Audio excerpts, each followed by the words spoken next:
사람들이 나를 좋아했으면 좋겠다고 생각하지만 사람과의 관계는 내 맘 같지 않아서 노력했다고 해서 그만큼 결과가 돌아오는 것도 아니고 때로는 예상치 못한 오해 속에서 큰 상처를 받기도 합니다.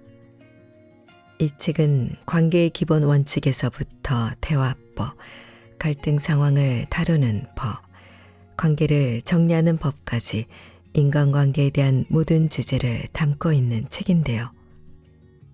2022년 큰 화제를 모은 드라마 이상한 변호사 우영우의 에피소드 원작을 쓴 조우성 변호사님의 신작입니다. 조우성 작가는 사람 간의 분쟁을 다루는 변호사로 살아온 덕에 인간의 민낯을 접할 수 있는 기회가 많았다고 말하며 모든 분쟁은 관계 때문에 발생하고 관계 속에서 해결된다는 것을 깨달았다면서 돈이나 능력이 아니라 사람 한 명으로 인해 일이 스스로 풀리기도 하고 꼬이기도 한다고 말합니다. 즉 인간관계를 다스릴 줄 모르면 절대 성공을 거둘 수 없고 인생도 내 뜻대로 이끌어 나갈 수 없다는 것입니다. 봄, 여름, 가을, 겨울을 지나면 다시 봄이 돌아오듯 계절을 잡을 수도 멈추게 할 수도 없습니다. 그저 순리를 따르면서 지금의 계절을 만끽하는 것이 인간이 할 수 있는 전부입니다. 사람 사이의 관계도 그렇게 하면 되는 것입니다. 추운 겨울처럼 평생 다시는 안 볼 것처럼 싸우다가도 봄눈 녹듯 화해하면서 언제든 다시 만날 것처럼 여지를 남겨두는 것이 현명한 인생의 지혜일 것입니다. 자, 그럼 지금부터 잠시 책 속으로 들어가 보겠습니다. 오늘도 책 읽기 좋은 날과 함께 좋은 시간 보내세요. 구독, 좋아요는 사랑입니다.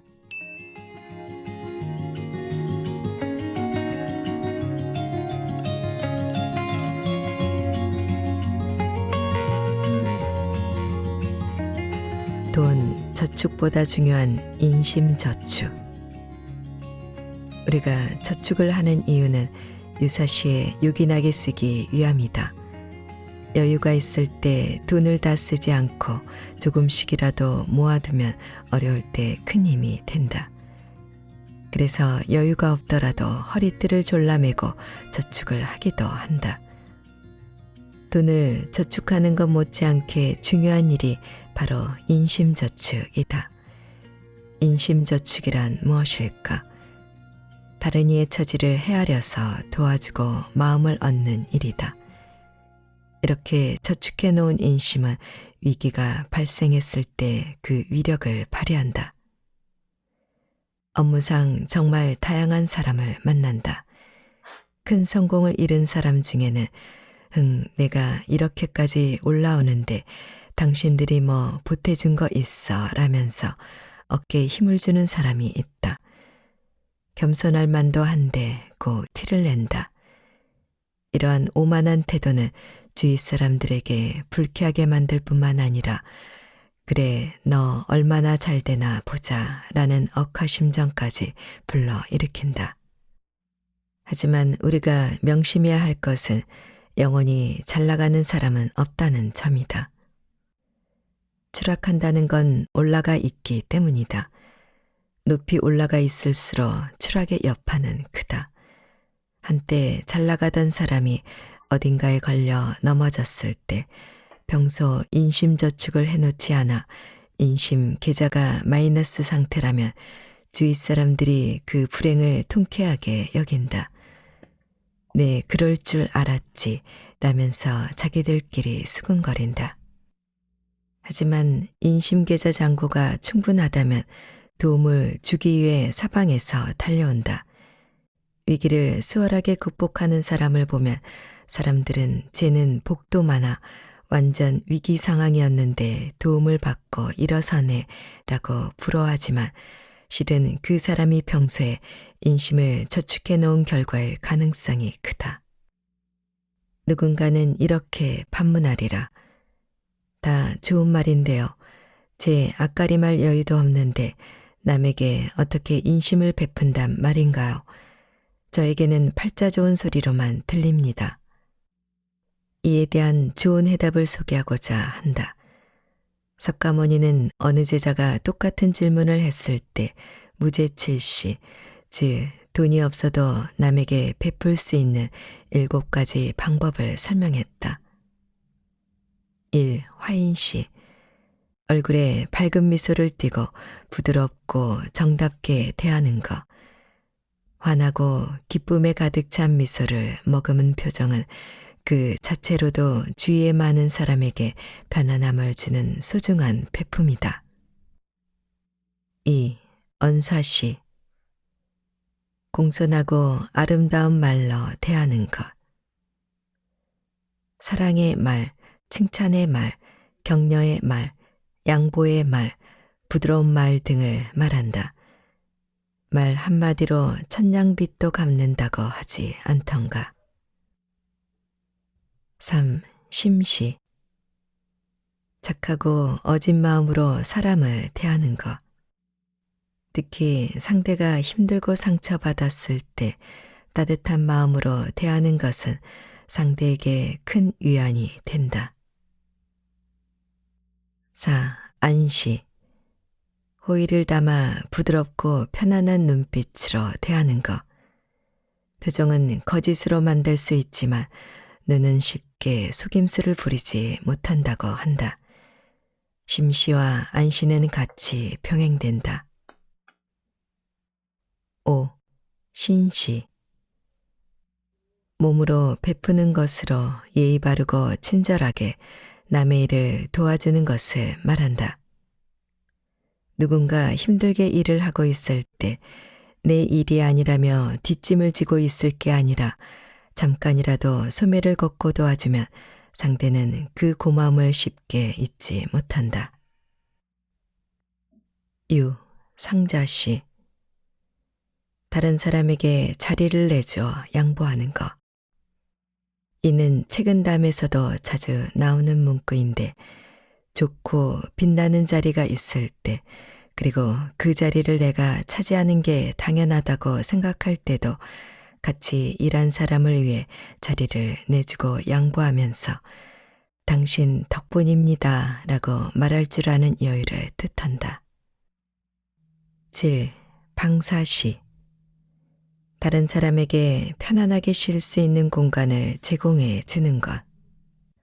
좀 더 깊은 의미로는 굳이 묻지 않고 상대의 속을 헤아려서 도와주는 것을 포함한다.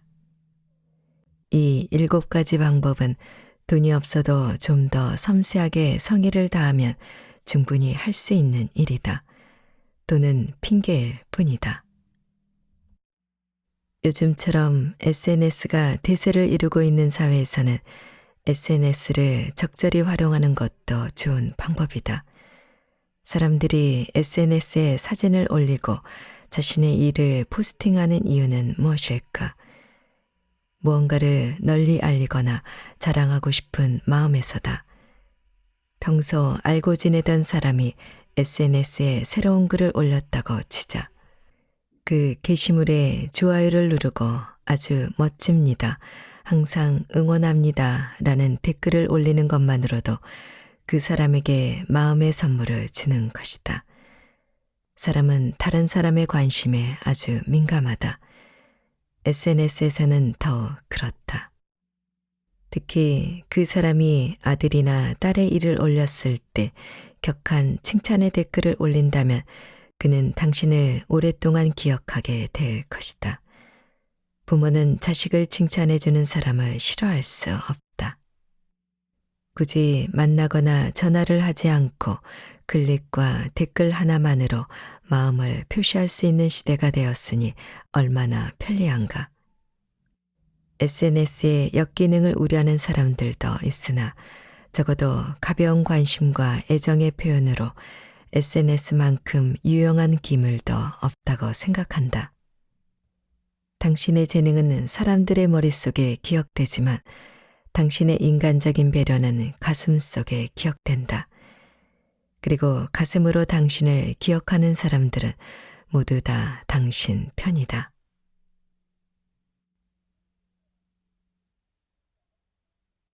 사람은 원래 자기 자신만 생각한다.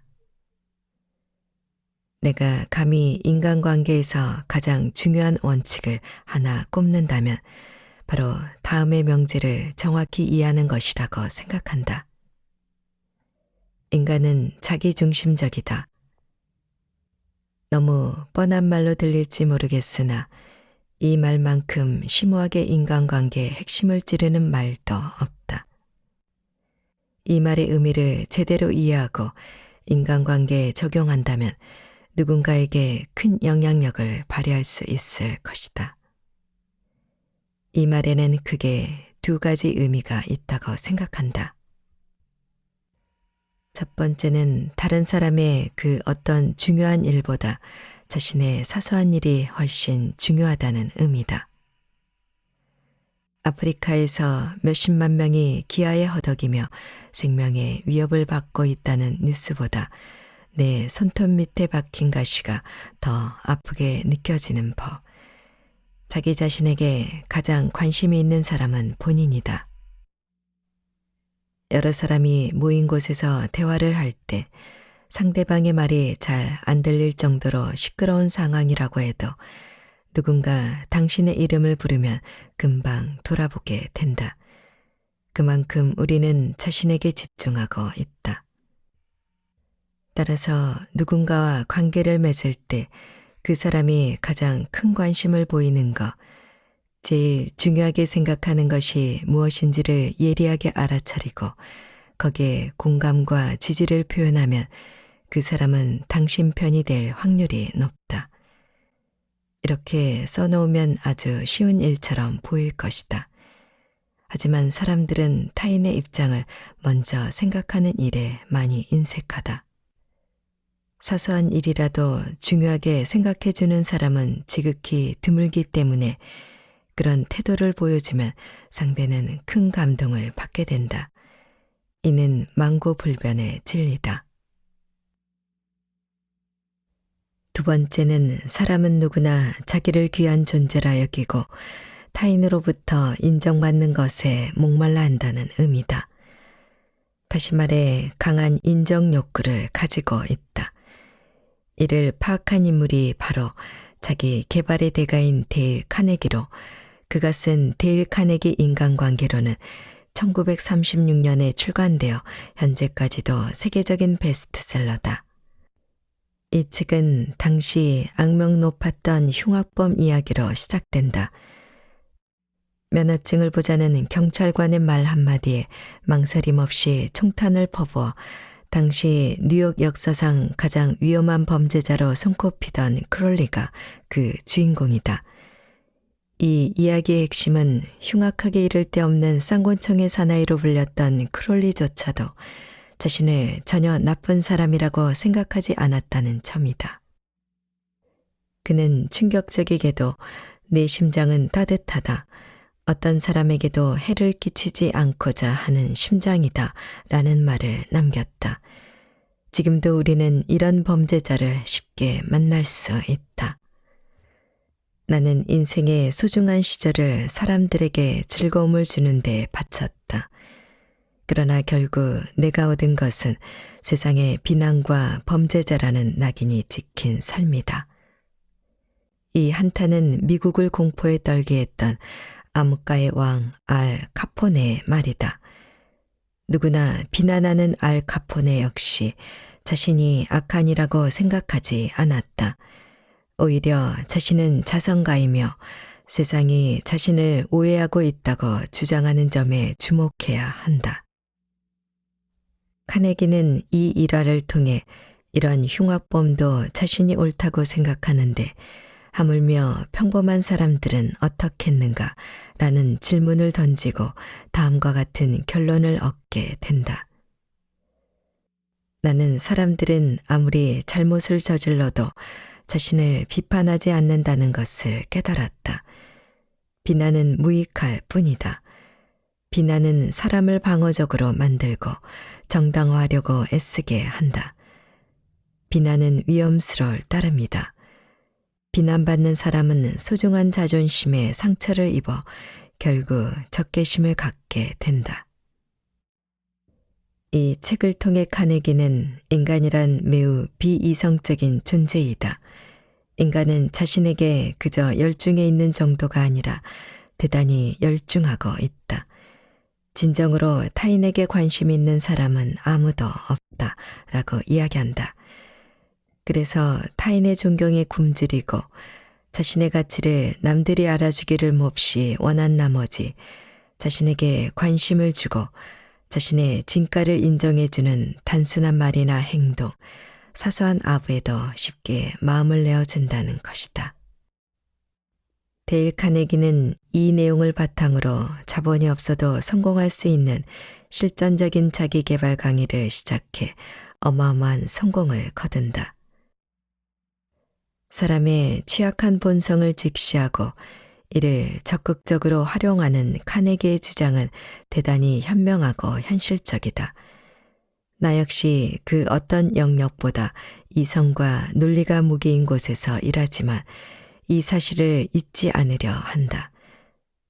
논리로 상대를 찍어 누르거나 이기는 것이 다가 아니라 그 사람의 좋은 점을 치켜 올리고 자존심을 세워주면서 내가 원하는 방향으로 살살 이끌어가는 점잖고도 친절한 사람이 되는 것. 이 방법이야말로 논리를 넘어서서 모든 사람에게 통하는 성공적인 관계 설정의 방법이다. 이렇듯 사람은 자기중심적이라는 점을 인정하지만 나는 너무 자기중심적이라는 사람을 피하려고 노력한다. 사건을 수임하기 위해 첫 상담을 할 때 상담의 내용은 물론이고 의뢰인의 성향을 파악하는 것이 무척 중요한데 특히 이 부분을 유심히 본다. 자초지종을 듣다 보면 의뢰인의 상대방이 이해되는 측면이 있을 수 있다. 이때 조심스레 의뢰인에게 상대방 입장에서는 이런 점도 있지 않을까요? 라고 물어본다. 어떤 의뢰인은 아유 그런 건 난 모르겠고요. 하여튼 난 억울해요 라면서 막무가내로 억울함을 호소한다. 사람은 자기중심적이라지만 합리적으로 접근했을 때는 어느 정도 객관성을 가져야 하는데 그렇지 못한 경우다. 이렇게 객관화가 되지 않는 사람들은 모든 문제의 원인을 남에게 돌린다. 이런 의뢰인과 사건을 진행하면 나 또한 피곤해진다. 일이 술술 풀리지 않고 결과가 좋지 않으면 역시나 변호사가 잘못한 탓이 된다. 골치 아프게 엮이기 전에 적당한 선을 긋는 것이 낫다. 좋았다가 나빴다가 그게 인간관계다. 김 사장은 사업을 운영하다 크게 부도를 내고 형사처벌까지 받았다. 2년의 수감 생활을 마치고 사회로 복귀했고 재기를 누리고 있다. 마침 누군가 좋은 동업 제안을 해서 계약서를 작성하기에 나를 찾아왔다. 이런저런 이야기를 하던 김 사장은 과거의 인연에 대해 거침없는 독서를 퍼부었다. 내가 그들을 어떻게 챙겨줬는데 막상 형사처벌을 받자 전부 나를 떠나버리고 모른 척했다. 몸이 힘든 것은 참을 수 있으나 배신감이 너무 컸다. 하루빨리 재기해서 나를 모른 채 했던 그들에게 복수하고 싶다 등등. 그 분노의 마음은 충분히 이해할 만했다. 특히 자기가 힘들었을 때 등을 돌린 사람이 평소에 굳게 믿었던 사람이었다면 그 배신감은 더욱 크다. 하지만 복수심이 마음속에 크게 자리 잡으면 조급해지고 그로 인해 객관적인 판단을 하지 못해 잘못된 결정을 내릴 수도 있다. 그런 의뢰인을 여러 경험해 본 나는 김 사장을 진정시키기 위해서 사마천의 사기 중 맹상군열전의 한 대목을 들려주었다. 춘추시대에 제나라 제상이던 맹상군은 군주의 신임을 얻어 부귀와 명예를 한껏 누렸다. 휘하에 있는 식객 3,000명은 맹상군의 눈에 들려고 충성심을 경쟁하기에 바빴다. 그런데 제나라 왕이 바뀌고 세자가 왕이 되자 새로운 왕은 맹상군을 견제할 필요가 있다고 판단해 맹상군을 제상의 자리에서 물러나게 했다. 한순간에 부와 권력을 잃어버리게 되자 그 많던 식객은 다른 주군을 찾아 떠나 버렸다. 춘추전국 시대는 무한경쟁의 시대라 상황이 바뀌면 새 군주를 찾아 여기저기 떠돌아다니는 일이 비일비재했기 때문에 벌어진 일이었다. 그 많던 식객이 다 떠나고 맹상군 옆에 남은 식객은 늙고 볼품없는 풍한이었다. 풍한은 지혜를 발휘해 맹상군을 기어코 다시 제나라 제상으로 등극시켰다. 그러자 썰물처럼 떠나갔던 식객들이 언제 그랬냐는 듯 다시 칭송을 늘어놓으며 맹상군 희화에 몰려들었다. 화가 난 맹상군이 그들을 내쫓으려 하자 풍한이 맹상군을 말리며 이렇게 물었다. 사물에는 반드시 이르는 것이 있고 이래는 진실로 그렇게 되는 도리가 있는데 군께서는 이를 알고 계십니까? 맹상군은 화가 난 목소리로 나는 어리석어 선생이 말하는 바를 모르겠어 라고 퉁명스레 답했다. 그러자 풍하는 말을 이었다. 살아있는 자가 반드시 죽는 것은 사물이 반드시 이르는 바요. 부귀할 때 선비가 많고 빈천할 때 친구가 적은 것은 일이 어쩔 수 없는 것입니다.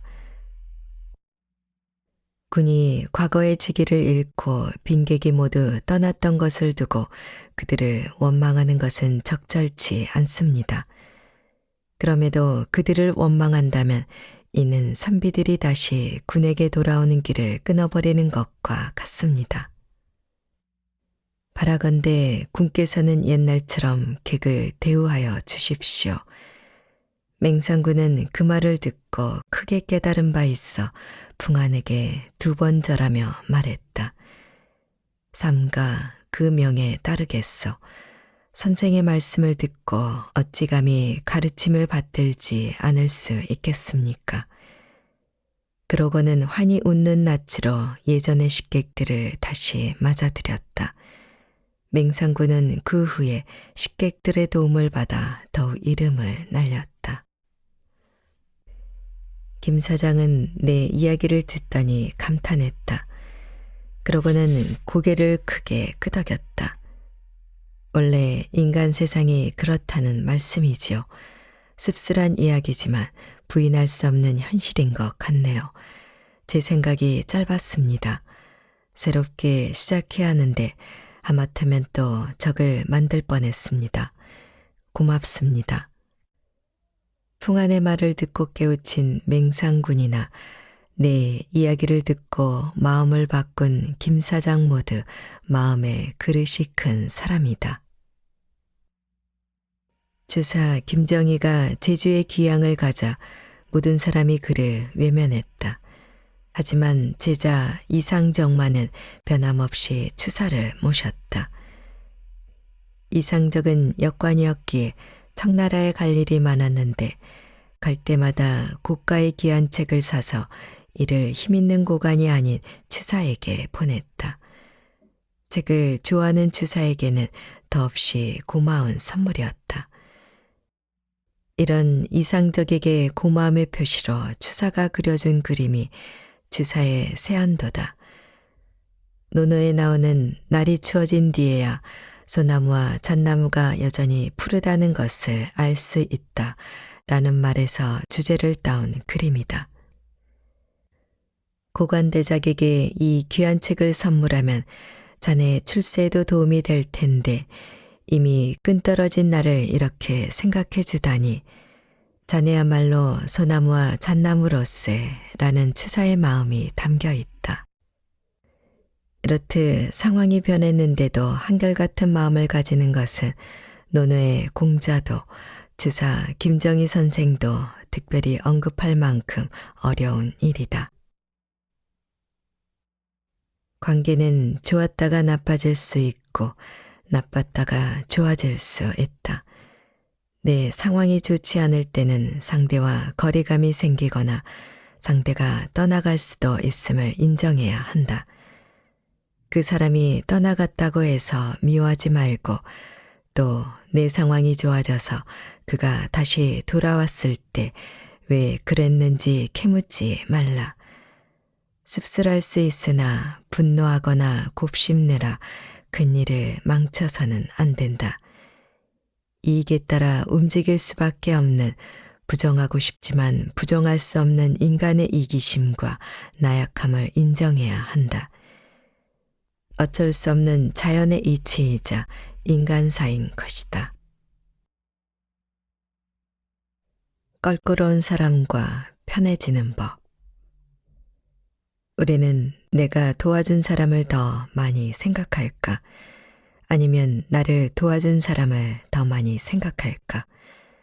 얼핏 생각하면 나를 도와준 사람에게 고마운 마음이 드니 내가 도와준 사람보다 더 많이 생각할 것 같다. 하지만 여러 실험 결과에 따르면 그 반대의 결과가 나온다고 한다. 자기가 누군가를 도와준 경험은 뿌듯한 기억으로 남는다. 그때를 생각하면 자신이 멋진 사람이 된 것 같아 으쓱해진다. 반면에 누군가로부터 도움을 받았던 기억은 고맙긴 하지만 한편으로는 쑥스럽고 어떤 경우에도 민망하고 지우고 싶을 수도 있다. 그런 이유로 우리는 그래, 내가 그때 그 사람을 이렇게 도와줬었지 라면서 도와준 기억을 더 자주 떠올리고 음미하길 좋아한다고 한다. 이렇게 설명하는 심리학자도 있다. 별다른 호의를 갖지 않았거나 사이가 좋지 않은 사람이 내게 부탁을 해서 그 부탁을 들어주었다고 치자. 우리의 두뇌는 어떻게든 이 못은 썩 좋아하지 않은 사람에게 호의를 베푼 것을 해결하고자 합당한 이유를 찾으려고 한다. 그 결과 상대방을 내가 상당히 좋아할 만한 사람이 틀림없다고 지레 못 박아 버린다는 것이다. 그 사람을 이미 좋아하는 사람이라고 규정했기 때문에 호감을 갖는 것은 물론 새로운 부탁도 기꺼이 들어줄 준비가 된다고 한다. 이런 심리 상태를 이용하면 누군가와 좋은 관계를 형성할 수 있는 노하우를 얻을 수 있다. 즉, 누군가에게 관심을 받고 싶다면 그 사람을 도와주려 노력하기보다는 그 사람에게 작은 일이라도 부탁해서 도움을 받은 다음 긍정적인 피드백을 주는 것이 훨씬 낫다. 미국의 유명한 정치가 벤자민 플랭클린에게는 사사건건 물고 늘어지는 원수처럼 구는 사람이 있었다.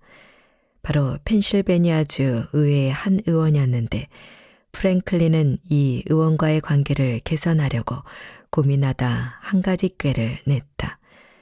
프랭클린은 그 의원이 매우 희귀하고 진귀한 책을 소장하고 있으며 그 사실에 아주 뿌듯해한다는 말을 들었다. 그래서 그 책을 꼭 읽고 싶다며 며칠만 빌려줄 수 있겠느냐고 요청하는 편지를 보냈다. 의원은 책을 빌려주었고 플랭클린은 일주일 후에 매우 감사하다는 편지와 함께 책을 돌려주었다. 이후 그 의원이 플랭클린을 대하는 태도가 확 달라졌다. 먼저 말을 걸고 친절하게 대했으면 어떤 일이든 도와주려고 노력했다. 그들은 말년까지 아주 친한 사이로 남았다. 이 일화는 매우 유명해져서 당신이 은혜를 베풀었던 사람보다 당신을 한번 도와준 사람이 다시 도와줄 준비가 되어 있다는 의미의 벤자민 플랭클린 효과라는 말도 생겼다. 마찬가지로 껄끄러운 사람에게 조언을 구하는 것도 관계를 좋게 만드는 효과적인 방법이다. 다른 사람이 당신에게 조언을 구했을 때를 떠올려 보자. 아마 당신은 이렇게 생각했을 것이다. 내게 조언을 구하는 걸 보니 상대가 내 능력을 인정하는 것 같다. 내심 기분이 좋다. 자존감이 올라가는 느낌이다. 호감도 증대. 상대의 문제 해결을 돕기 위해 내 일처럼 고민하고 답을 찾아보았다. 협력관계 형성. 내 입장이 아닌 상대방의 입장에서 곰곰이 생각해 본다. 입장 전환. 이렇듯 상대방에게 조언을 구하는 것은 나와 그 사람 사이에 황금다리를 놓는 효과를 준다. 우리는 어릴 때부터 남에게 폐를 끼치면 안 된다고 배웠다. 타인에게 도움을 줄지언정 도움을 청하는 것에는 익숙하지가 않다. 힘들어도 혼자 참고 이겨내는 것을 미덕으로 생각한다. 하지만 인간은 관계지향적으로 진화해 왔다. 서로 도움을 주고받으며 살아야 생존 가능성이 높아지고 한 배를 탔다는 동료의식을 느낄 수 있다. 도움을 청하는 것은 폐가 아니다. 상대로 하여금 기꺼이 도움을 줄 수 있는 기회를 제공하고 그 사람의 존재 가치를 높여주는 것이다. 친해지고 싶은 사람이 있다면 그 사람이 큰 힘을 들이지 않고도 도와줄 수 있는 것을 찾아 정중히 부탁해 보자. 그런 뒤에 진심 어린 감사와 도움을 다시 돌려주면 그와의 관계가 한층 끈끈해질 것이다. 충고는 안 하느니만 못하다.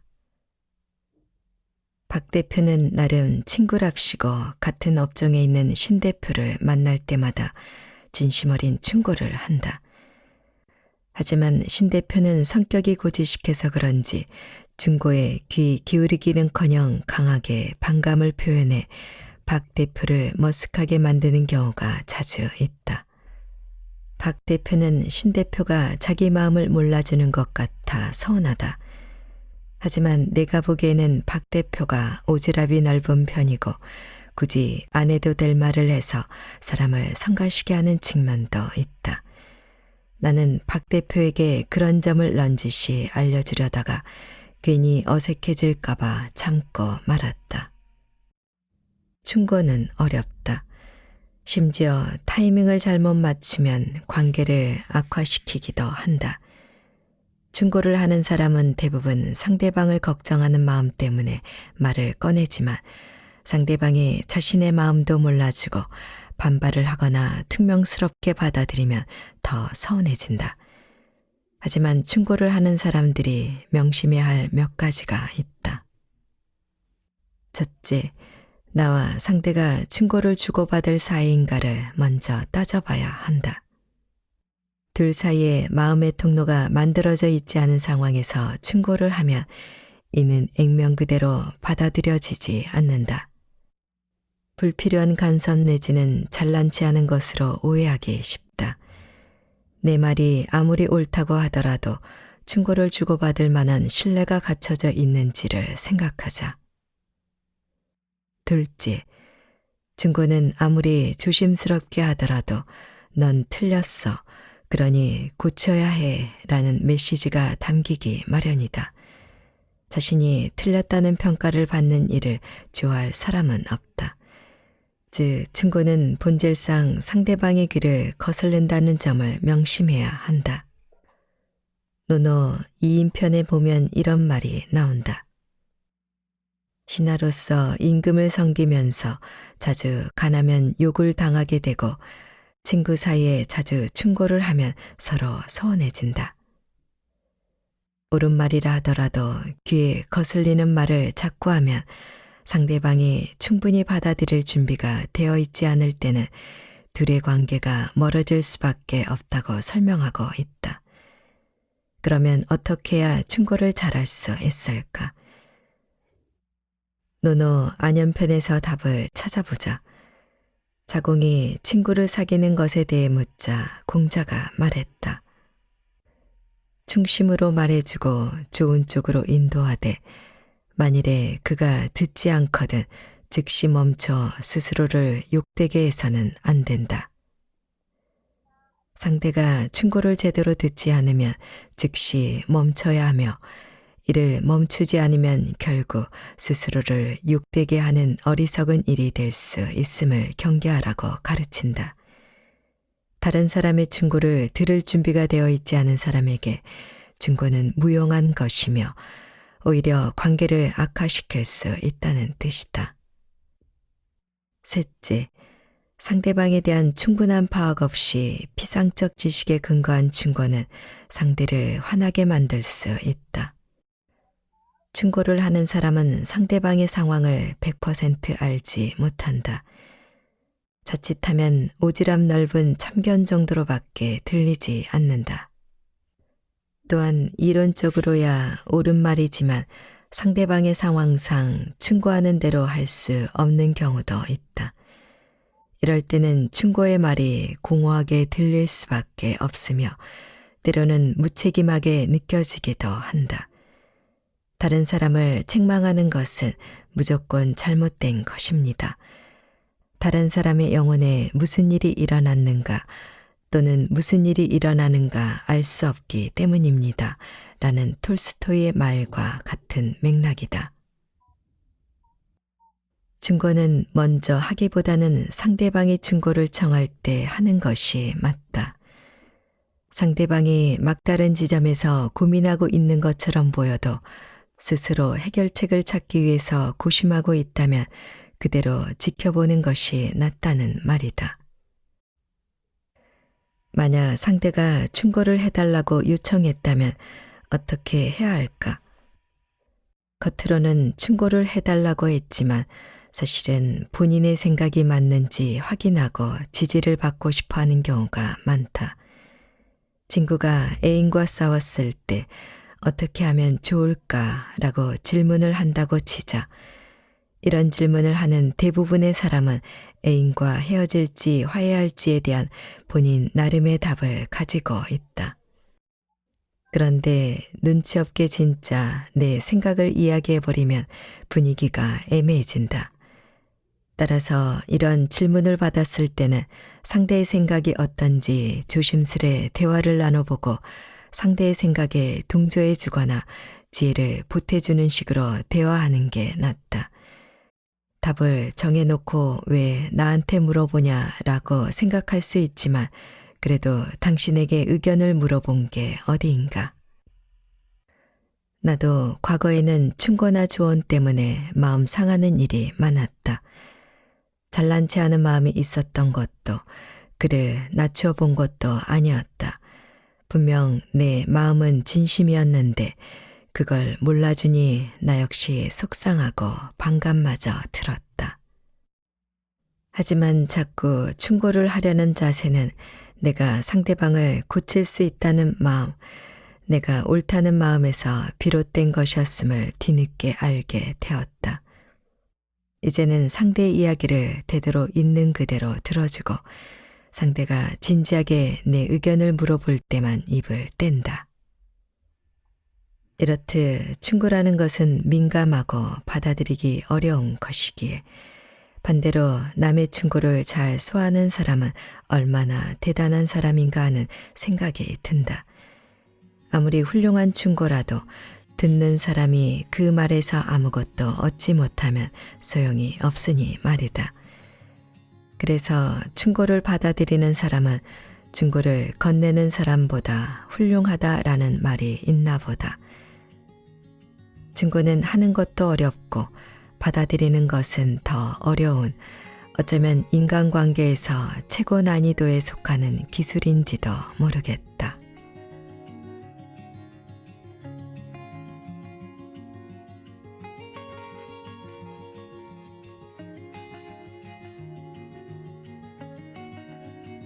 책 읽기 좋은 날 오늘은 다시 만날 것처럼 헤어져라를 보내드렸습니다. 감사합니다.